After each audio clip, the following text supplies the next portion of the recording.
Hello, I'm Dr. Roger Bromé, and this video is going to be on deadlift variations. Every week you should have a dynamic or a repetition effort core lift, and you should have a maximum effort core lift.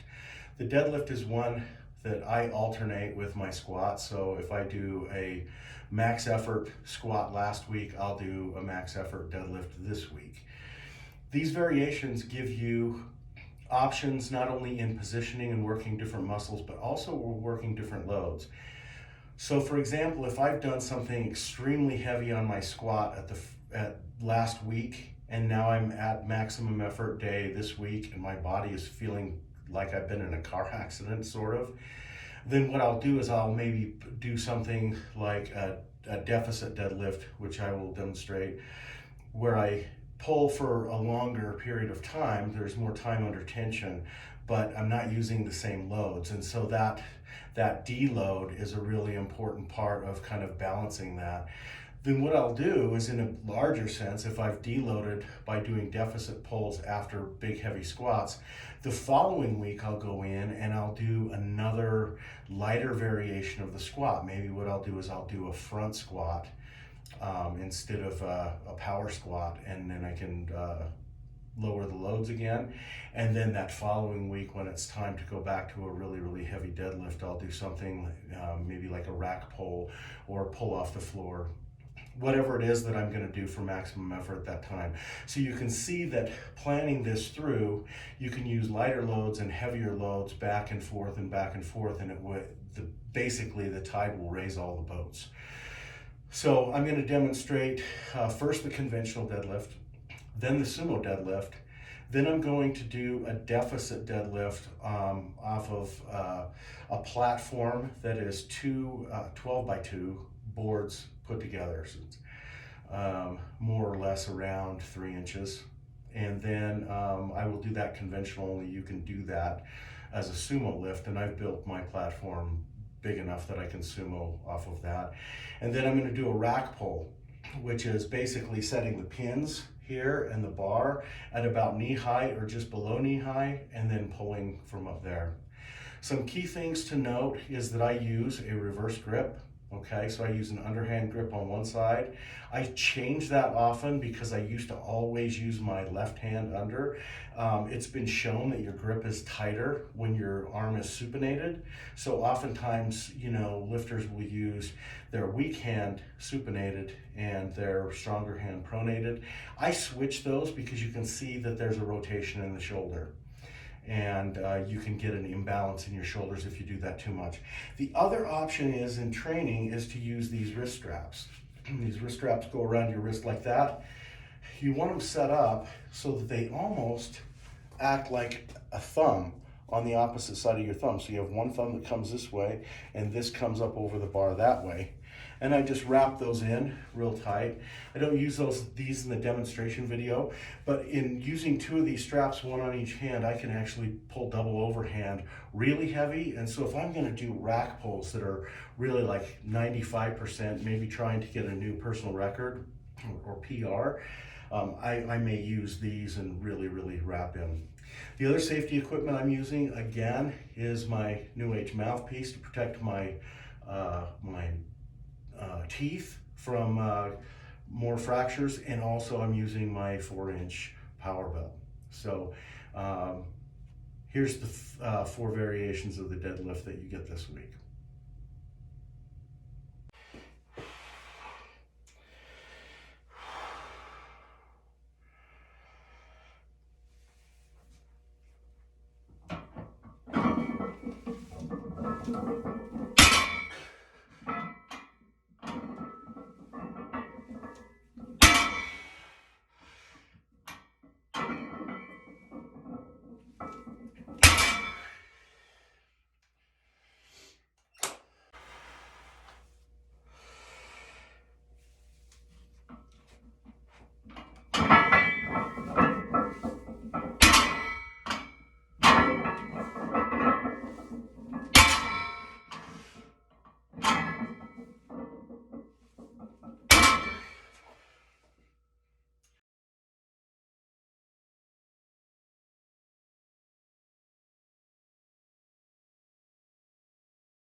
This is the deadlift wrap up.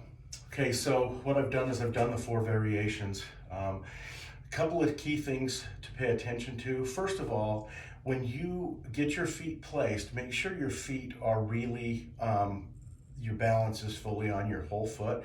You'll find when you pull that it'll pull you forward a little bit until you get the bar above your knees. Don't worry about that so much. Keep your knees bent and keep pulling and hip hinge. Really focus on getting the hips through.